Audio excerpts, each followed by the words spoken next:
Competition is survival. And it grows even more evident in the face of a potent rival. And in Philippine basketball, there's only one rivalry that says it all. Crispa versus Toyota. Or maybe you'd prefer Toyota versus Crispa. Whose side are you on? My name is Lord de Vera. And this is Basketball Almanac. Let's rock and roll.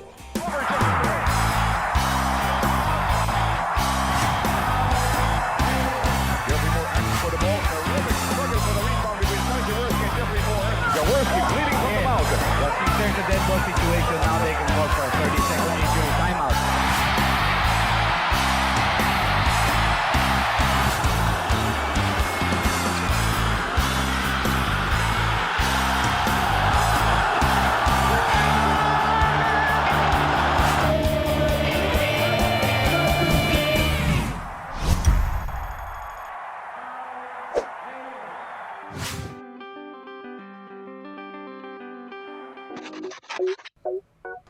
These two teams really playing ball. In Philippine basketball, it's the mother of all rivalries. The winner takes it all. The loser takes the fall. So explosive was the Crispa-Toyota rivalry that it can divide a nation. Good pass to Ginebra. Fade away by Abit. It was a long-running feud that shook Philippine basketball to its core. These two teams really playing ball. Fernandez, beautiful pass by Francis. Here is Moncruz shaking off. Tore the Philippine basketball archipelago asunder. A true rivalry for the ages. Every match, a full contact combat. And here is Abe Kenyon. 3-on-2. Good. You can see both Bernie Fabiosa. After 35 years and more than 100 games, the intensity and competition are forever seared onto our collective basketball memories. there again. A good alley-oop. Yeah, alley-oop pass to Ramon. As far as I can remember, parang pag lumaban si Pacquiao, lahat ng taxi drivers tigil, manonood ng TV sa kung saan-saan, no? From 1975 to 1983, no other rivalry dominated the league. One that cemented the foundation of the PBA's early success. The Crispa Redmanizers were already a feared powerhouse unit in the Manila Industrial and Commercial Athletic Association, or MICA. It was coached by no less than the legendary Virgilio Baby Dalupan. Crispa really had the greatest amount of star players, people that really played basketball on a very high level. They had a lot of good scorers. Bounce pass out of the basket. The Toyota franchise, meanwhile, then carrying the Komatsu Comets label, was a run-and-gun team. Their fast-paced type of play instantly earned the admiration of Pinoy basketball fans. They played on a very high, fast type of ball game. You know, the thing that Filipinos love at the time, you know, that they would play almost like a very quick, fast-breaking, good precision passing, as well as good outside shooting. Jaworski and nice, and eventually yung mga katulad nila Ramon Fernandez, Arnie Tuadles, Abe King. Crispa and Toyota clashed in the PBA Finals for 6 consecutive conferences from 1975 to 76. Toyota gained the head start, winning its first 2 championships in the PBA's maiden season. But Crispa denied Toyota the league's first ever Grand Slam by winning the 3rd Conference All-Filipino Championship in a pulsating 3-2 victory. The Redmanizers then defeated the Comets in all 3 conference finals in 1976 to become the PBA's first Grand Slam team. Every Crispa-Toyota encounter was a veritable dogfight, a battle for approval and survival. Like gladiators of ancient Rome, engage in brutal combat till only one remains standing. The highly physical plays often led to a number of ugly scuffles. On May 10, 1975, Toyota's Oscar Rocha punched Crispa's Bernie Fabiosa with about 3 seconds left in the contest. Rocha received a 1-month suspension and was fined 500 pesos, while Fabiosa was meted a 50 peso penalty for throwing the ball at Cristino Reynoso, who was slapped a 25 peso fine for making dirty hand gestures. On April 17, 1977, Crispa and Toyota players were detained in Fort Bonifacio after a post-game rumble. The melee left Crispa's Rodolfo Soriano and Ray Franco, as well as Toyota's Jaworski Fernandez and Rodolfo Ompong Segura, nursed with nasty cuts and lumps in different parts of their bodies.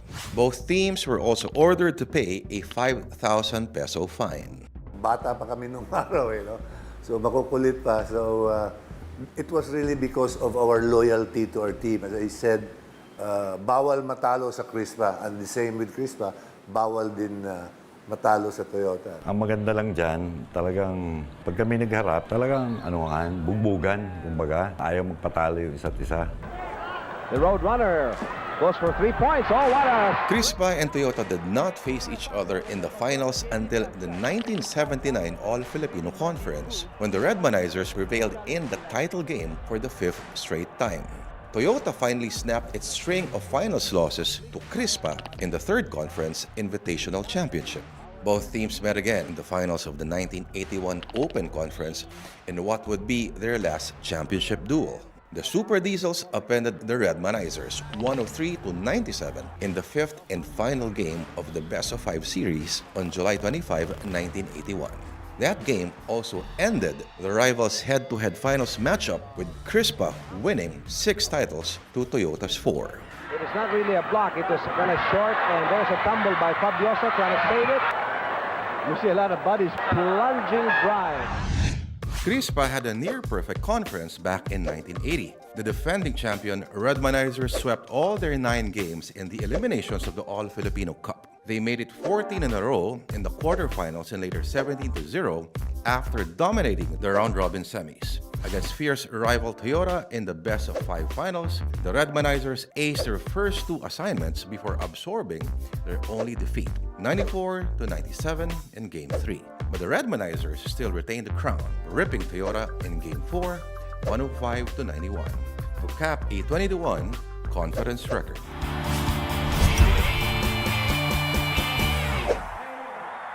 Every rivalry has a story. It has a beginning, a middle, and an end. And for Crispa, Toyota, the best storytellers are, of course, its players. Let's listen to their stories.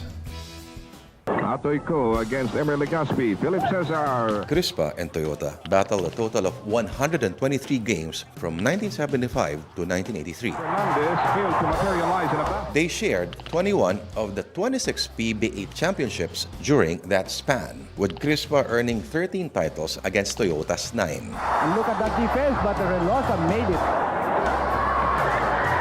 Get up in. The Redmanizers also tallied 63 wins over Toyota's 60. But does this mean that Crispa is the better team? They had the more talented team as well as the deeper bench. They were built on a team that would have 12 good players. Their coach at that time, of course, was Baby Dalupan, followed later by Tommy Manotoc, both Grand Slam winners. They knew how to use their players properly, so they were deeper. They could go deep to their bench, while Toyota was limited more to about 6 or 7 real quality players. 9 former members of the Mika shed their amateur status and formed the PBA. Crispa, Toyota, Universal Textiles, Royal True Orange, Noritake, Concepcion Industries Carrier, Tanduay, CFC Presto, and 7-Up. Though the other 7 teams have their own set of superstars, it was Crispa and Toyota that really stood out with their considerable roster of talents and depth of support forces. Crispa had the likes of Atoy Ko, William Bogs Adornado, Freddy Hubalde, Philip Cesar, and Bernie Fabiosa. Well, if you talk about Crispa, I think the most popular players there were, of course, Atoyco and Philip Cesar, and as well as William Adornado. No, Bogsy was probably the best small forward our country ever had. And then, obviously, later on, Abet Gidaben, Bernard Fabiosa, Freddy Hubalde, who also became an MVP. There are a lot of good players, Joy Dionisio. Even a guy like Tito Varela became popular, even though he was just a role player. Yung team namin, pwede ngang i-divide dyan sa kung 15 yan, pwedeng 3 eh. Pagka pinaglaro mo lahat yan at lahat desididong manalo, talagang mahihirapan yung kalaban mo. That's right. Yes, Fernandez, finally. Toyota, for its part, bristled with the triumvirate of Ramon Fernandez, Sonny Jaworski, and Francis Arnaiz.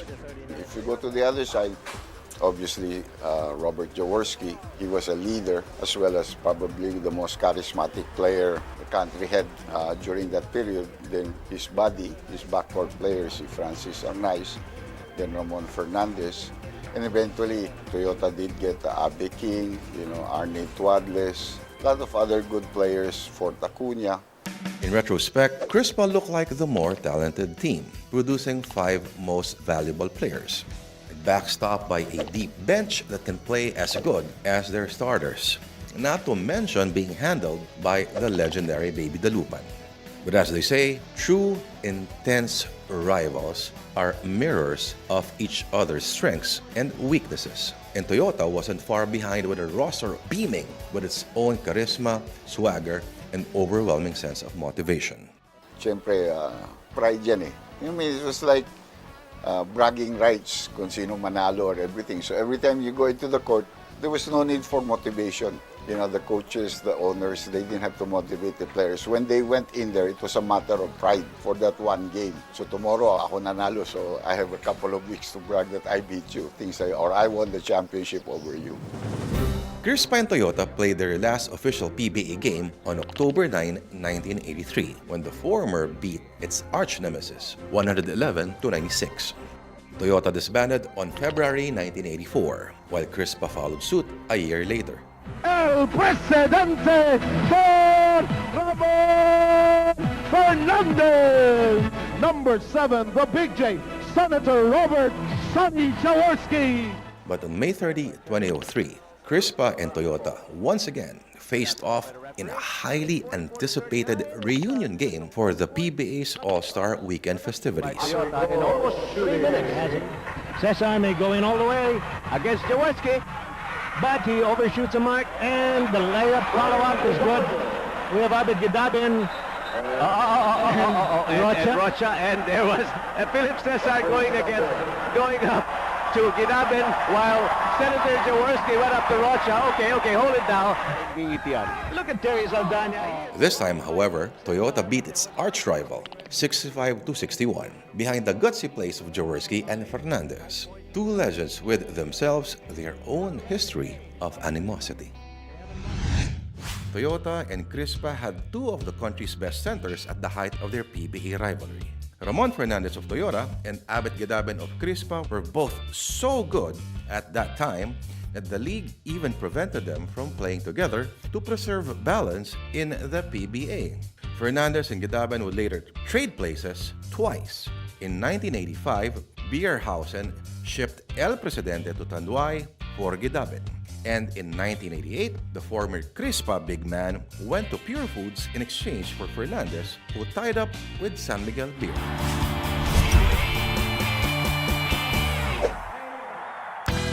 The Crispa-Toyota rivalry may have ended in the year 1983. But what followed was the birth of a new rivalry.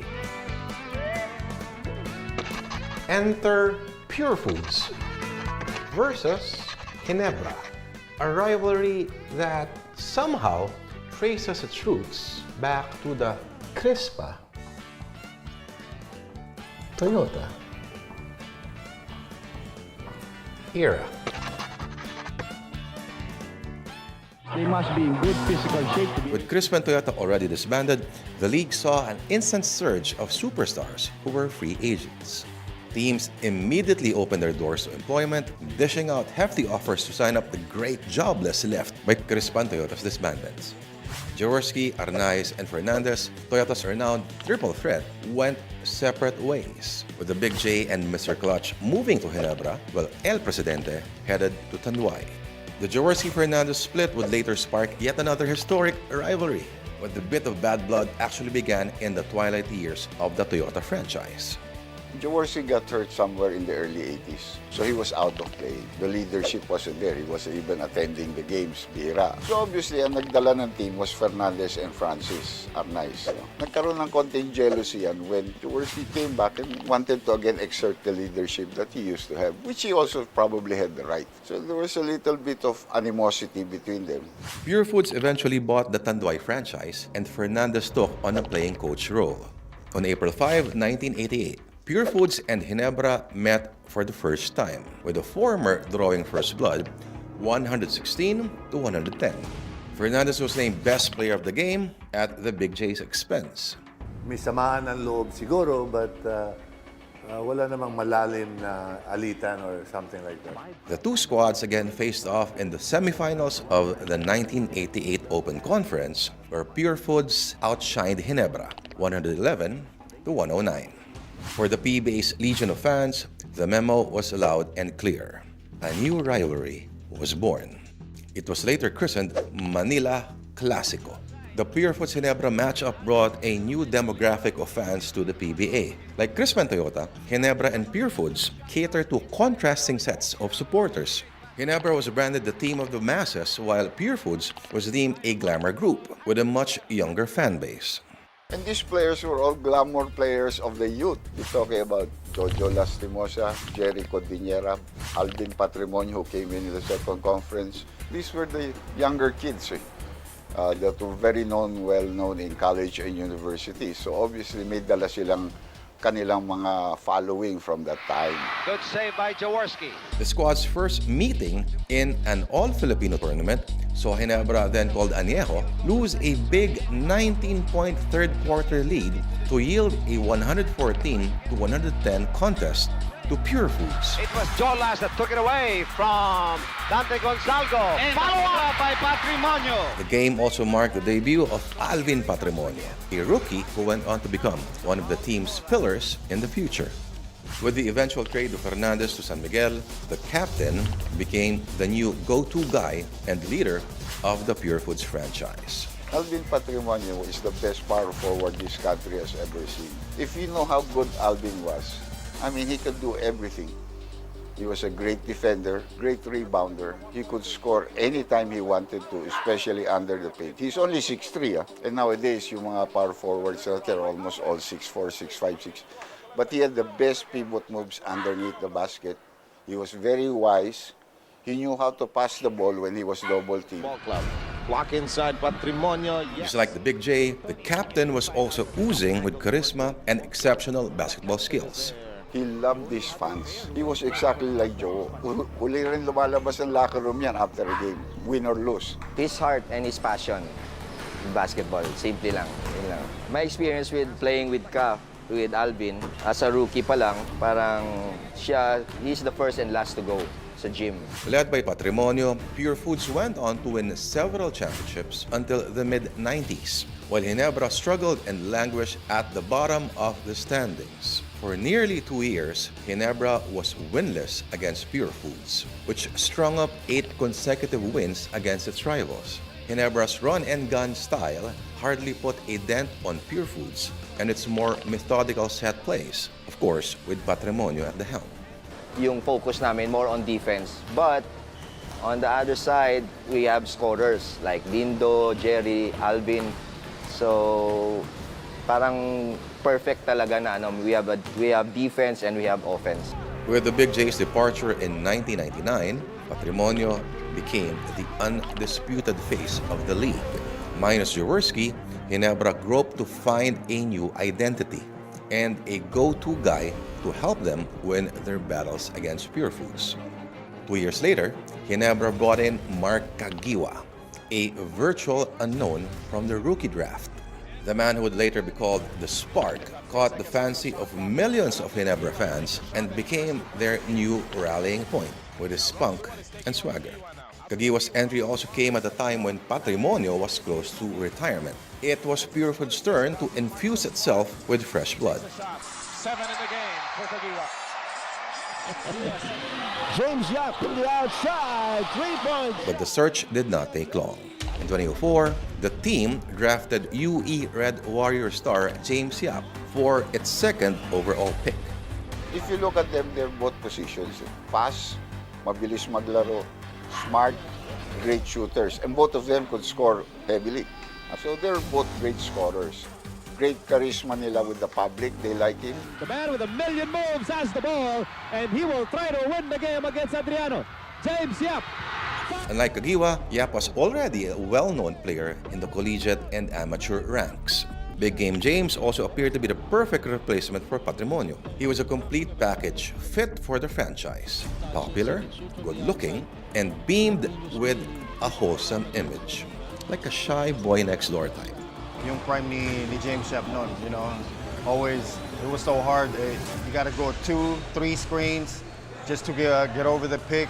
It's really tough to defend those kind of players. I wanted to perform better and better than James. For me, I was looking at, you know, I'm challenging James, you know, and he's challenging me. The way I looked at it, you know, katulad nung yung rivalry na ganun, I didn't want him to outshow me. So far, Yap has won the MVP plum twice, while Caguioa took the same award only once. Both have also been part of the mythical teams several times. But during the 2016-2017 off-season, Yap was shipped to rain or shine in exchange for Paul Lee, marking the end of the Yap-Caguioa matchup. The days of hardcore hostilities may have long been gone. Bloody victories at all costs may have been a thing of the past. But for storied rivals Crispa, Toyota, and Purefoods Ginebra, the legendary battles will remain as classic, as memorable, and as timeless as sharp, deadly diamonds. Rivalries make the best stories. And beyond the stats and the physical play, it's an enduring narrative that still excites to this day. As if it's the basketball god's way of saying that the game is here to stay. This is me, Lourdes de Vera. Thanks for watching Basketball Almanac.